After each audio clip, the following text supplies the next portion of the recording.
বন্ধুরা, আমরা বারবার শুনেছি সবসময় ইতিবাচক চিন্তা করার কথা। সোশ্যাল মিডিয়া, বই অথবা আমাদের ধর্মীয় নেতাদের কাছ থেকে আমরা একই পরামর্শ পাই। নেতিবাচকতা দূর করুন, কেবল সুখ এবং সাফল্যের সন্ধান করুন। কিন্তু আজ আমি আপনাকে একটি কঠোর সত্য বলতে যাচ্ছি, যা আপনাকে অস্বস্তিকর মনে করতে পারে, কিন্তু এটি আপনার চোখ খুলে দেবে। যদি আপনি সর্বদা সুখ এবং আলোর পিছনে ছুটতে থাকেন, তাহলে আপনি জীবনের গভীরতা, এর সত্যতা এবং এর আসল সৌন্দর্য হারাবেন।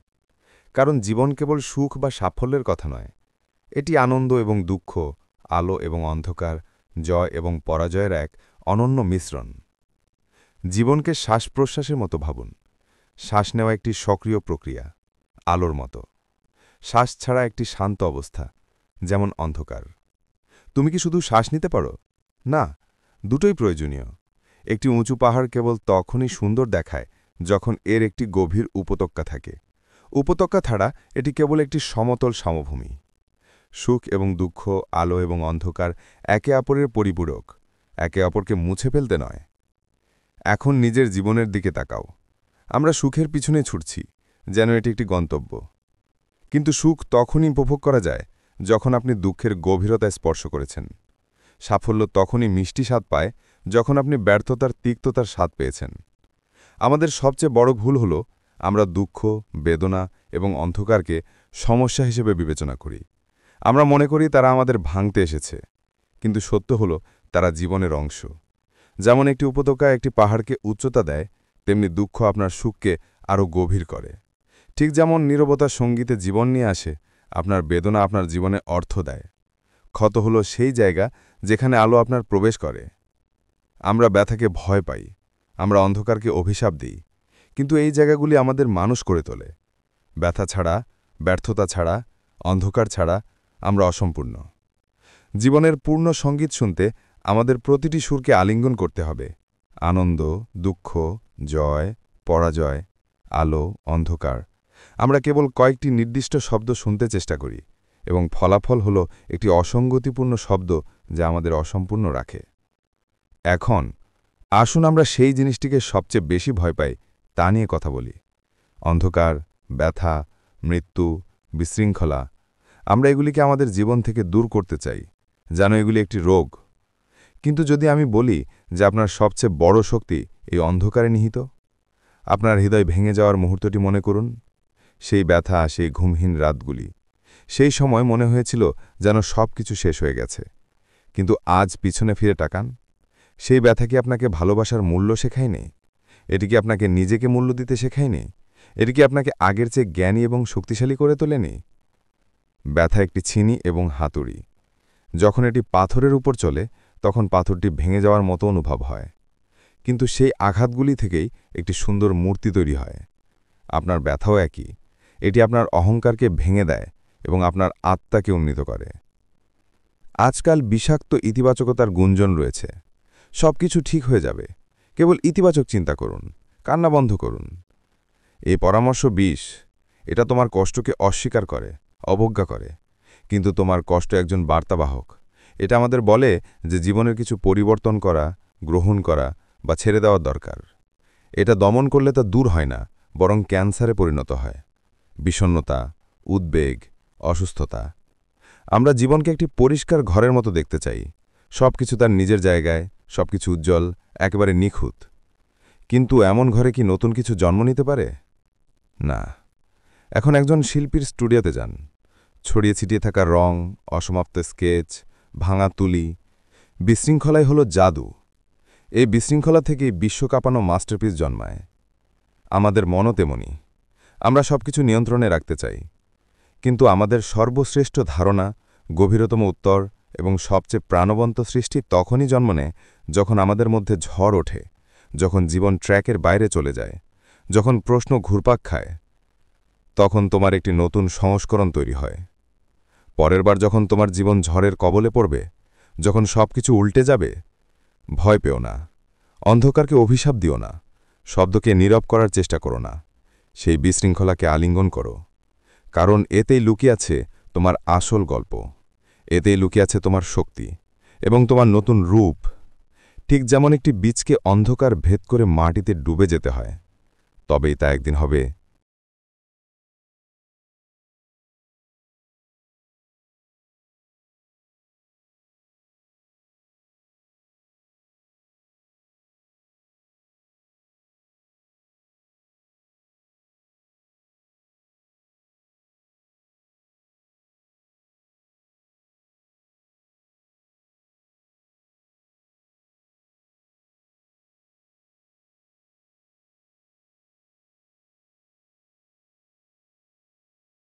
একটি গাছ বেড়ে ওঠে।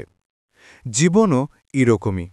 যখন সবকিছু ভেঙে পড়ে, যখন কিছুই অর্থহীন থাকে, যখন কেবল প্রশ্ন এবং অন্ধকার দৃশ্যমান হয়, তখন আপনার শিকড় আরও গভীর হয়। এই মুহূর্তটি যখন আপনার একটি নতুন রূপ তৈরি হচ্ছে।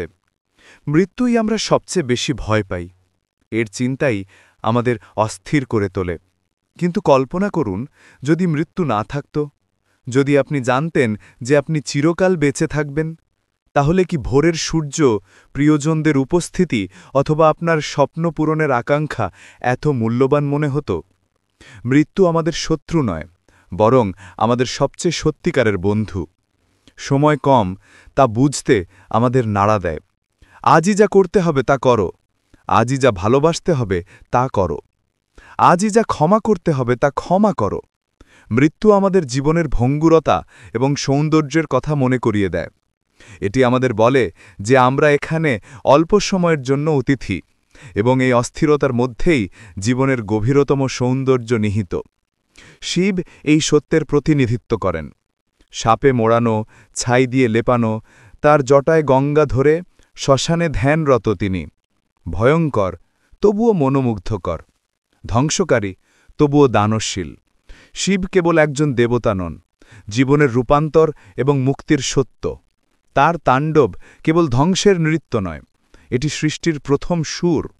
যখন সম্পর্ক, স্বপ্ন এবং আশা ভেঙে যায়, তখন শিব আমাদের মনে করিয়ে দেন যে প্রতিটি শেষ একটি নতুন শুরুর পথ।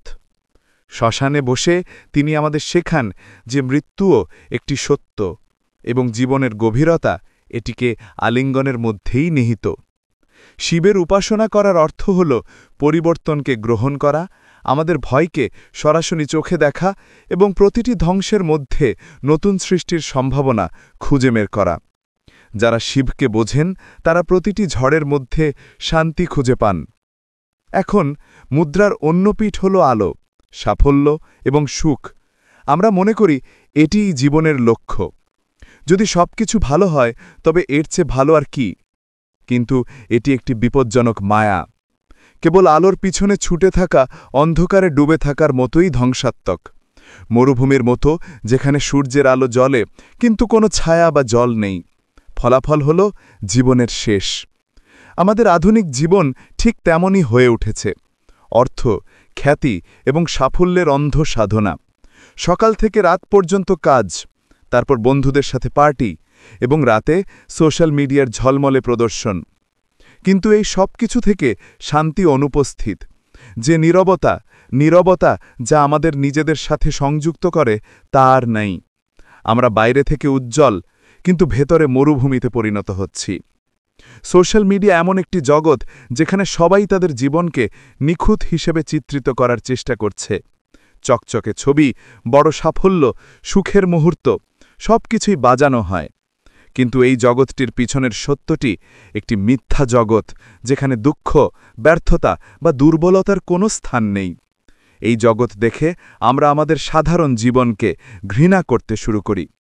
আমরা মনে করি আমরাই একমাত্র যারা ব্যর্থ, আমরাই একমাত্র যারা একা। কিন্তু সত্য হল, আমরা যত উজ্জ্বল তত দ্রুত আমরা ম্লান হয়ে যাই। আমরা যত দুর্বল তত বেশি দুর্বল হই।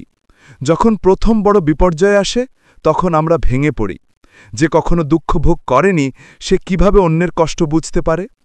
করুণা কোথা থেকে আসবে? চ্যালেঞ্জ ছাড়া, সংগ্রাম ছাড়া জীবন এত একঘেয়ে হবে।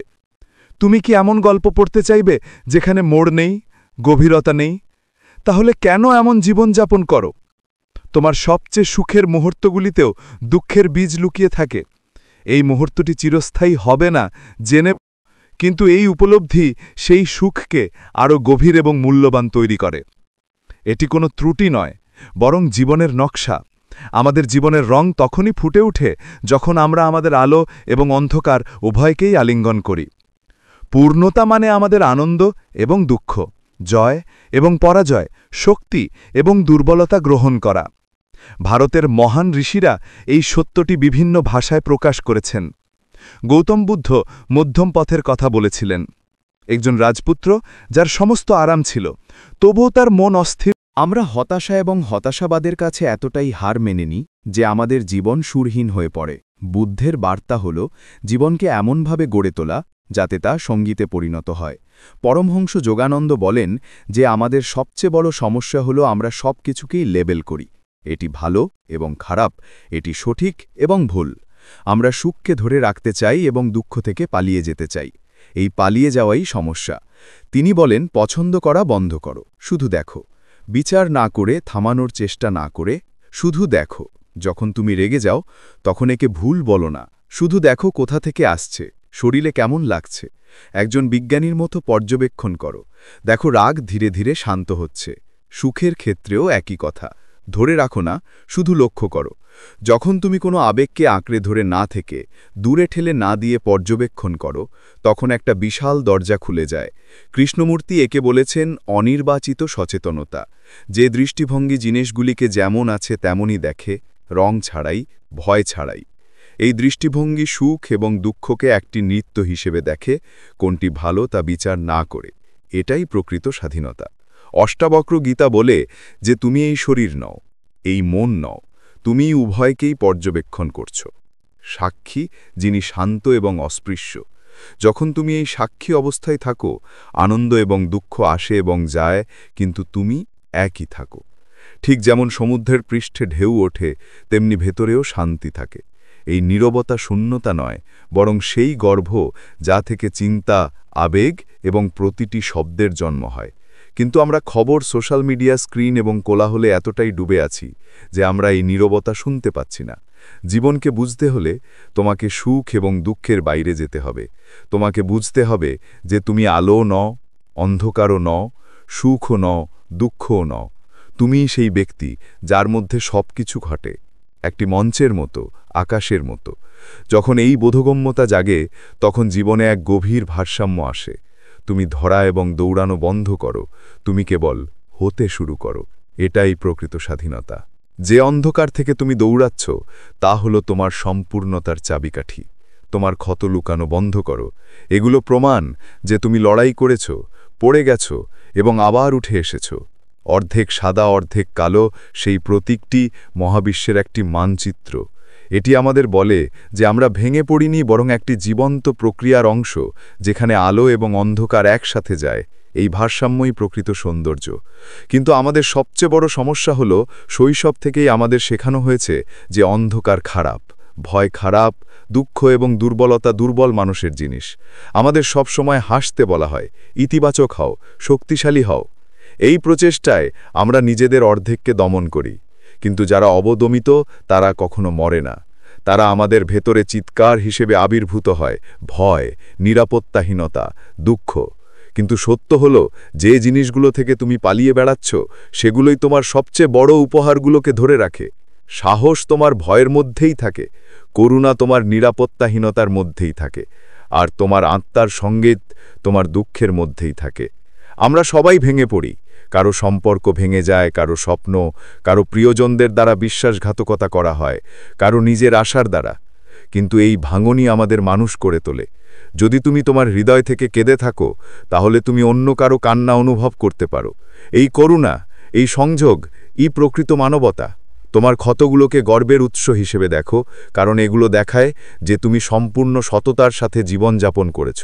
সমাজ তোমাকে সুখী হতে বলবে, ইতিবাচক চিন্তা করতে বলবে, কিন্তু কখনোই বলবে না যে ভাঙন অনিবার্য, দুর্বলতা একটি প্রক্রিয়া এবং অশ্রু তোমাকে আরও শক্তিশালী করে তোলে।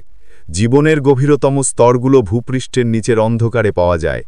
যদি তুমি কঠিন সময়ের মধ্য দিয়ে যাও, তাহলে নিজেকে মারধর করো না, সেই অন্ধকার থেকে পালিয়ে যেও না। দেখো, এর সাথে কথা বলো, এটা তোমার সবচেয়ে বড় আলো হতে পারে। পরিপূর্ণতা কোনো উজ্জ্বল আদর্শ নয়, এটি হলো নিজেকে যেমন আছেন তেমন গ্রহণ করা, আপনার আলো এবং আপনার অন্ধকারের সাথে।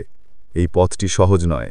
সমাজ সর্বদা আপনাকে আলোর দিকে ঠেলে দেবে, কিন্তু একটি সত্যিকারের অর্থপূর্ণ জীবন অন্ধকারের গভীরে পাওয়া যায়। যদি আপনি লক্ষ লক্ষ মানুষের ভিড়ের অংশ হতে না চান, যারা ভূপৃষ্ঠে ভেসে বেড়ায়, মিথ্যা গল্পে বিভ্রান্ত হয়, তাহলে এই যাত্রায় আমার সাথে যোগ দিন। নিচে কমেন্ট করুন, আমি প্রস্তুত।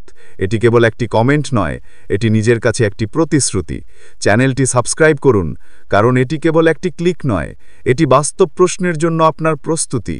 এই ভিডিওটি এমন একজন ব্যক্তির সাথে শেয়ার করুন যার এটি প্রয়োজন।